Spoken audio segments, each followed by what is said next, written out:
The courtroom in a small town in Ohio felt colder than usual that morning. Pale sunlight filtered through tall windows, landing on wooden benches polished by decades of use. At the center of the room stood a poor widow named Eleanor Hayes. She was in her early 40s, dressed in a plain black coat that had seen better days. Her fingers trembled as she held a thin folder filled with old papers, mortgage receipts, handwritten notes, and faded legal notices. This was all she had left of her fight. Eleanor's husband, Mark Hayes, had died 2 years earlier in a factory accident. Since then, life had been a quiet struggle. She worked long hours at a grocery store, barely earning enough to survive.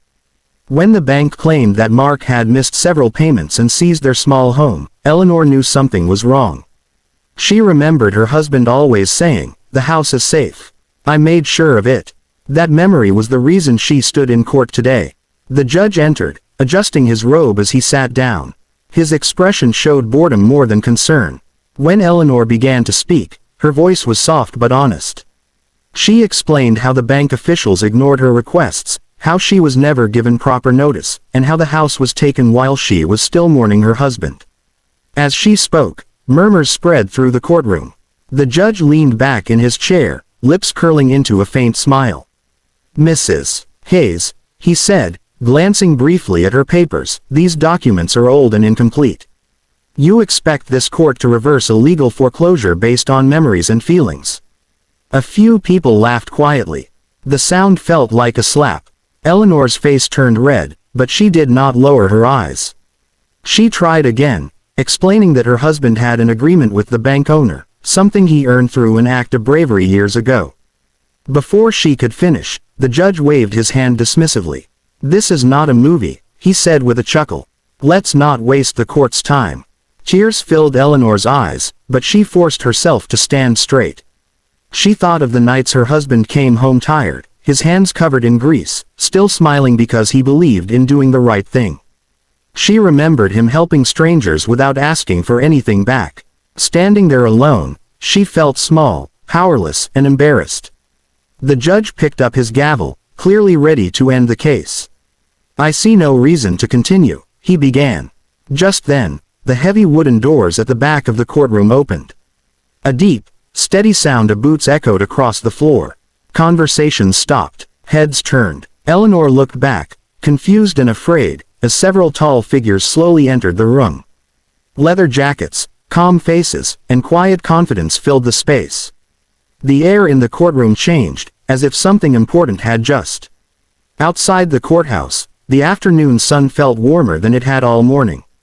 Eleanor stepped down the stone stairs slowly, still trying to understand what had just happened. Only an hour ago, she had walked into the courtroom feeling defeated, prepared to lose the last piece of her past. Now, she held official papers in her hands confirming that her home was legally hers again. Her knees felt weak, and she paused, taking a deep breath of fresh air. The bikers followed her outside, spreading out casually near their motorcycles. The sound of traffic passed by, but for Eleanor, the world felt strangely quiet.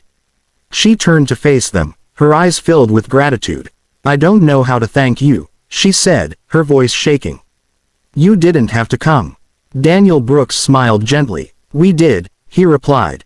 "Your husband once stood up for someone when no one else was around. Today, we just returned that favor." Eleanor listened as Daniel explained more about her husband's past. Mark had never talked about the night of the accident, never bragged or asked for recognition. But the bank owner had shared the story years later at a veterans fundraiser, where several of the bikers had been present. They remembered Mark not as a hero looking for praise, but as a decent man who did the right thing quietly.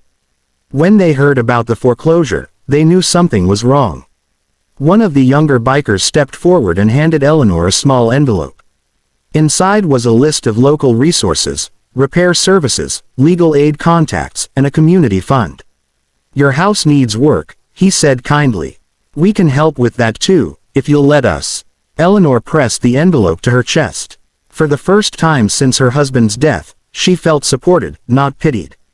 "Mark would have liked you," she said softly. "He believed family wasn't just blood." Daniel nodded. "So do we." As Eleanor walked toward the bus stop, she glanced back once more. The bikers were already putting on their helmets, preparing to leave.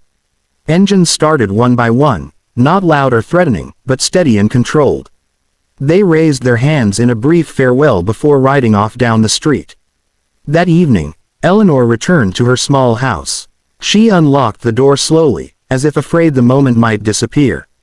The rooms were quiet, filled with memories, old photos, worn furniture, and the scent of home. She placed the court papers on the kitchen table and sat down, letting tears finally fall. But this time, they were tears of relief. She looked at a photo of Mark on the wall and smiled. "You were right," she whispered. "Justice does exist." From that day on, Eleanor's life did not magically become easy, but it became hopeful. She fixed the house little by little, found stability, and often shared her story with others who felt powerless. She learned that kindness can travel in unexpected ways, and sometimes, when the world laughs at you, help arrives right on time, wearing leather jackets and carrying the truth.